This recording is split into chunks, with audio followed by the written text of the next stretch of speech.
Starting with the name of Almighty Allah, the Rahman, the Rahim. Allahumma salli ala Sayyidina wa Maulana Muhammad. अस्सलाम वालेकुम dear candidates, कैसे हैं आप सब? खैरियत से हैं? अल्हम्दुलिल्लाह मैं भी खैरियत से हूँ और बिल्कुल ठीक ठाक हूँ अल्हम्दुलिल्लाह। ओके, आज हम बेटा 12 से 13 सितंबर का एक्सपीरियंस डिस्कस करेंगे। यस, 13 सितंबर को टेस्ट किसी का नहीं था, लेकिन क्योंकि 12 से 13 सितंबर के दरमियान हमारे पास जो एक्सपीरियंस आते हैं या जो हमारे स्टूडेंट्स टेस्ट दे के आते हैं वो तकरीबन एक दिन के बाद अपना एक्सपीरियंस शेयर करते हैं और बताते हैं कि वो फेल हुए, पास हुए। दैट इज़ वाई हम 2 दिन का इकट्ठा एक्सपीरियंस जो है वो आप लोगों के साथ शेयर करते हैं। ओके, अगर 12 से 13 सितंबर की बात करें बेटा तो स्टूडेंट्स काफ़ी परेशान हैं। एक्सपीरियंस के हम क्वेश्चंस डिस्कस करते हैं, लेकिन उससे पहले 2-4 चीज़ें हैं जो बच्चों को बहुत परेशान कर रही हैं। पहली चीज़ कि जो सेंटर है फैसलाबाद, इसमें आप लोगों को ऐसा हो रहा है कि मेडिकल नहीं हो रहा। तो बेटा ये हर साल होता है। फैसलाबाद सेंटर जो है इसका मेडिकल तकरीबन 10 दिन के बाद होता है। सो इस चीज़ से आपने बिल्कुल परेशान नहीं होना। दूसरी चीज़ आ जाती है DI खान सेंटर के बारे में।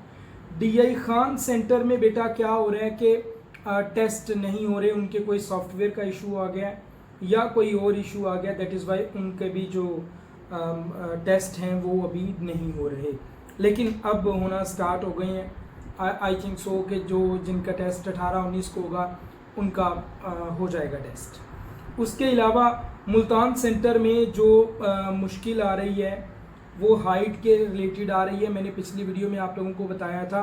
सो वो भी अल्हम्दुलिल्लाह अब सॉर्ट आउट हो गई है।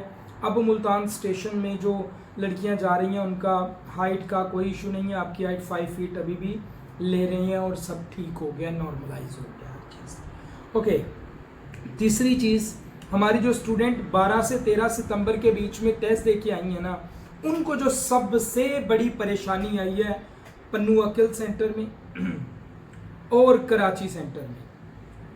क्या होता है बेटा कि आप लोगों का कंप्यूटर ऑफ हो जाता है। जब कंप्यूटर ऑफ होता है आपको किसी और कंप्यूटर पे बिठाते हैं। जब आप उधर जाते हो आपके पास टाइम जस्ट 4 से 5 मिनट रह जाता है और आपके सारे के सारे जो आंसर आपने लगाए होते हैं वो साफ़ हो गए होते हैं। मतलब वो जो आपने करेक्ट ऑप्शन पिछले वाले कंप्यूटर पे अपने क्वेश्चंस लगाए होते हैं ना, और वो सारे के सारे साफ़ हो गए होते हैं और आप लोगों के लिए परेशानी हो जाती है। अब इसको मैं कहता हूँ बैड लक। बाकी और कोई भी चीज़ बैड लक नहीं है, बट ये बैड लक है।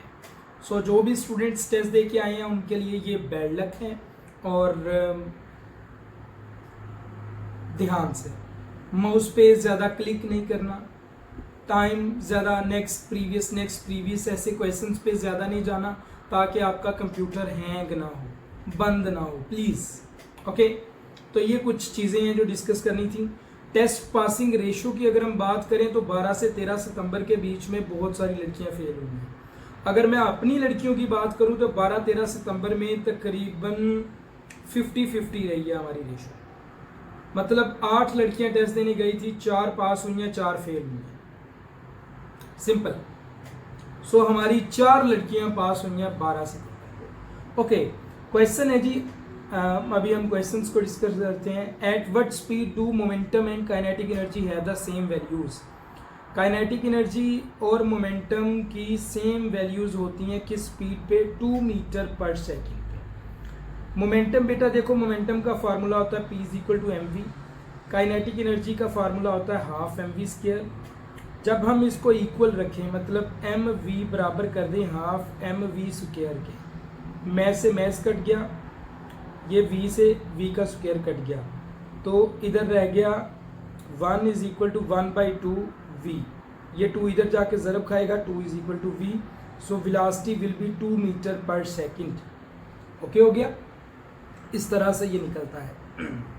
रिलेटेड क्वेश्चन 1 अगर हम डिस्कस करें, what is the unit of momentum kilogram meter per second. और काइनेटिक एनर्जी का अगर ऐसा यूनिट देखा जाए तो वो जूल होता है। नेक्स्ट क्वेश्चन,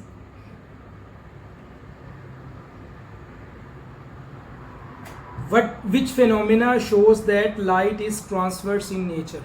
कौन सा फिनोमेना है जो शो करता है कि लाइट जो है वो ट्रांसवर्स होती है नेचर? तो पोलराइजेशन जो है वो ये शो करता है कि लाइट वेव्स जो हैं ये ट्रांसवर्स इन नेचर होती हैं, ठीक है। सिर्फ ट्रांसवर्स वेव्स होती हैं बेटा जो पोलराइज हो सकती हैं, क्यों? Because their oscillations are perpendicular to the direction of wave propagation. Explanation को पढ़ लेना। Which waves cannot be polarized? Longitudinal waves. Give one application of polarization. Polarized glasses. The tense of he was playing football is. आपको बेटा tenses के बारे में पता होना चाहिए। अब ing वाली फॉर्म आ गई है, साथ में was आ गया, तो ये was आता है पास्ट में, ing वाली फॉर्म कॉन्टिन्यूस में, सो ये हो गया पास्ट कॉन्टिन्यूस टेंस, ठीक हो गया। Identify tense, they will be studying, will shall हम यूज करते हैं फ्यूचर में, और स्टडिंग ing वाली फॉर्म आ गई है कॉन्टिन्यूस, सो ये भी हो गया फ्यूचर कॉन्टिन्यूस। आई हैड का हम यूज करते हैं पास्ट में, इटन थर्ड फॉर्म आ गई, परफेक्ट। सो इस तरह से आप लोगों को आता होगा, आप लोगों ने इंग्लिश पढ़ी हुई है, आपकी FSC हो चुकी है, टेंसेस की आप इजीली कर सकते हो पहचान। Okay, if a force of 10 Newton act on a body of mass 5 kilogram. Force बेटा हमारे पास 10 न्यूटन है, जो मैस है वो 5 किलोग्राम है, टाइम जो है वो 1 सेकेंड है, 1 second. Rate of change of momentum हमने मालूम करना है, इसका फार्मूला ये है बेटा, force is equal to delta p over delta t. Time हमारे पास 1 सेकेंड है, इसको छोड़ो। ये जो डेल्टा पी है इसका क्या मतलब होता है मालूम हमने क्या करना है, rate of change of momentum, delta P ही मालूम करना है। सो डेल्टा पी बराबर हो जाएगा F dot delta T. Force हमारे पास 10 न्यूटन है, टाइम हमारे पास 1 सेकेंड है, जब इसको मल्टीप्लाई करेंगे तो 10 न्यूटन हमारा जवाब आ जाएगा, तो इससे फोर्स निकला है। ओके, इम्पल्स इक्वल होता है चेंज इन मोमेंटम के बराबर होता है। ऐसा यूनिट ऑफ फोर्स की अगर हम बात करें तो न्यूटन बेटा इसका ऐसा यूनिट है। Which molecule has trigonal bipyramidal shape, तो PCl5 यानी फास्फोरस पेंटाक्लोराइड है जो sp3 डिहाइब्रिडाइजेशन देती है। सबसे पहले पिछली दफ़ा ये क्वेश्चन पेपर में आ रहा था कि PCl5 यानी फास्फोरस पेंटाक्लोराइड कौन सी हाइब्रिडाइजेशन देती है, sp3 डिहाइब्रिडाइजेशन। और इसका जो इस बार पूछा जा रहा है वो शेप पूछी जा रही है, that is trigonal bipyramidal shape. Okay, octahedral geometry बेटा SF6 की है। विच हाइब्रिडाइजेशन गिव्स टेट्राहेड्रल शेप, तो टेट्राहेड्रल शेप sp3 देता है। sp3 हाइब्रिडाइजेशन का नाम है, किसी मॉलिक्यूल का नाम नहीं है, जबकि ऑक्टाहेड्रल ज्योमेट्री के लिए SF6 ये किसी मॉलिक्यूल का नाम है, ठीक है। Sulphur hexafluoride. नेक्स्ट बेटा क्वेश्चन है, which of the following has the longest atomic radius, sodium, aluminium, silicon, phosphorus, magnesium. तो जो सोडियम है आई एम सॉरी मेरी अभी भी तबीयत खराब है, सोडियम जो है बेटा इसका लॉन्गेस्ट एटॉमिक रेडियस होता है। Atomic radius decrease across a period due to increased nuclear charge.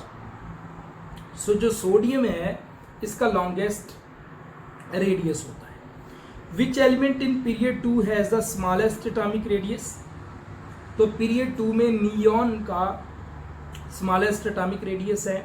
What is the trend of atomic radius down a group, तो जब हम डाउन जाते हैं ग्रुप में तो एटॉमिक साइज इंक्रीज होता जाता है, ठीक है। जब हम डाउन जाते हैं ग्रुप में तो एटॉमिक रेडियस या एटॉमिक साइज दोनों का एक जैसा ट्रेंड है, ये इंक्रीज होता जाता है। Next question, formula of oxalic acid. Oxalic acid का फार्मूला आपके सामने है, ओके। और oxalic acid belongs to the which category of acids, organic acids. Which functional group is present in oxalic acid, carboxylic group इसका functional group है।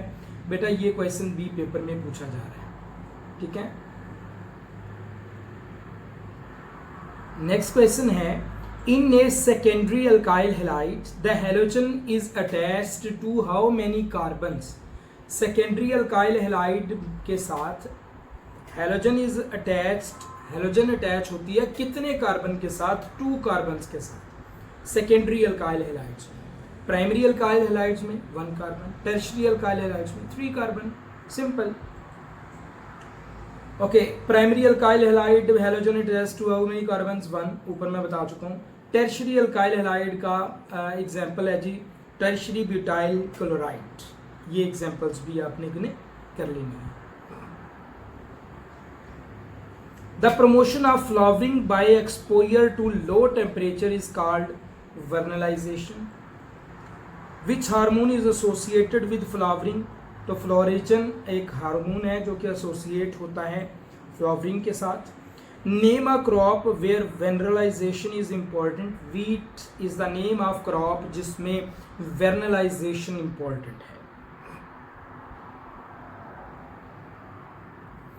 The phase difference between current and voltage at resonance in AC circuits is 0. AC circuit में resonance पे, at resonance, अगर resonance word ना आता तो इसमें phase difference होता, π/2 का, पाई का होता, बट जब रेजोनेंस की बात आ जाएगी और AC सर्किट होगा तो करंट और वोल्टेज के दरमियान फेज डिफरेंस 0 होगा। At resonance inductive reactants and capacitive reactants cancel making current end voltage in phase. समझ आ गया? जब हम बात करते हैं बेटा रेजोनेंस की तो इंडक्टिव रिएक्टेंट्स और कैपेसिटिव रिएक्टेंट्स एक दूसरे को कैंसिल कर देते हैं और जो वोल्टेज और करंट है वो इन फेज हो जाते हैं, यानी 0 डिग्री पे आ जाते हैं। नेक्स्ट हमारे पास है what is the condition for resonance in LCR circuit? XL is equal to XC। What is the power factor at resonance? That is 1। और ये क्वेश्चन हमने डिस्कस किए हुए हैं अपनी ई बुक में एज वेल अपनी जो फेडरल की हमारी किताबें हैं उन सारी किताबों में मैंने आप लोगों को ये सारे क्वेश्चंस बेटा डिस्कस करवाए हैं। आपको पता है मैंने अलहम्द की किताब पढ़ाई थी फिजिक्स के लिए, कंप्लीट कोर्स वालों, उसमें ये था। Okay, how many ATP molecules are produced from 1 glucose in aerobic respiration? Simple, आपके सामने question. Complete breakdown of glucose through glycolysis, Krebs cycle and ETC yields 36 ATP in eukaryotes and 38 in prokaryotes. इन दोनों के बारे में याद रखें। Prokaryotes में 38 ATP जनरेट होते हैं जबकि यूकैरियोट में 36 जनरेट होते हैं। ग्लाइकोलाइसिस कहाँ पे होती है? साइटोप्लाज्म में। How many ATP are gained in glycolysis? 2 ATP। Question है जी HIV या AIDS is an example of a cellular life virus. What is the genetic material of HIV? RNA। Which enzymes help HIV replicate? Reverse transcriptase. HIV virus इसी तरह बनता है ना, ये retro virus होता है। जो RNA होता है ये अपने आप को रेप्लिकेट करना चाह रहा होता है इनटू DNA, बट रेप्लिकेशन के दौरान ये रेट्रोवायरस में चेंज हो जाता है और which cause HIV। Simple. Which enzymes are present in the stomach? Stomach में पेप्सिन एंजाइम्स होता है और गैस्ट्रिक लाइपेज होता है। सबसे पहले तो स्टोमिक में पेप्सिनोजिन होता है, ये इनएक्टिव एंजाइम होता है। जब भी इसको एसिडिक माहौल मिलता है, एसिडिक इन्वायरमेंट मिलता है तो ये पेप्सिन एंजाइम्स में चेंज हो जाता है। देन पेप्सिन एंजाइम जो है वो ब्रेक डाउन स्टार्ट करता है प्रोटीन की। ठीक है, okay. Which cell secrete pepsinogen? Chief sales.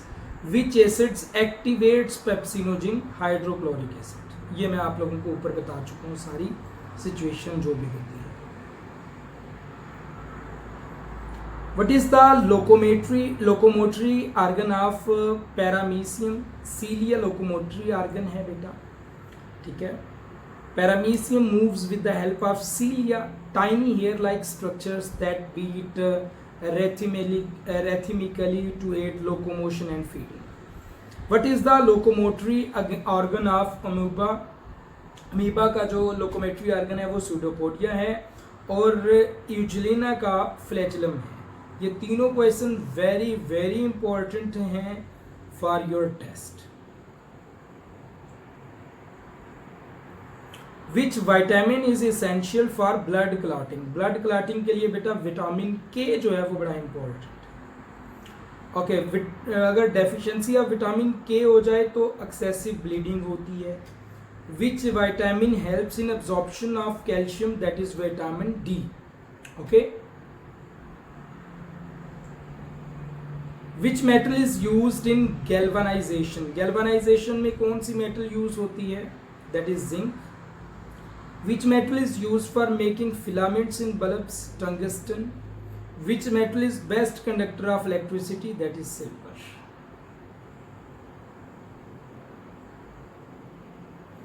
Which tense is used in the sentence she will be singing? Will आ गया, मैंने आपको ऊपर बताया will shall कहाँ पे यूज होता है? फ्यूचर के लिए। Singing इंग वाली फॉर्म हो गई continuous. They are eating now, are आ गया और आईएनजी वाली फॉर्म हो गई present continuous. He had been working, had मैंने आपको बोला था पास्ट परफेक्ट के लिए हम यूज करते हैं। सो पास्ट परफेक्ट आ गया, साथ में इंग वाली फॉर्म आ गई तो कॉन्टिन्यूस टेंस हो गया, पास्ट परफेक्ट कॉन्टिन्यूस टेंस।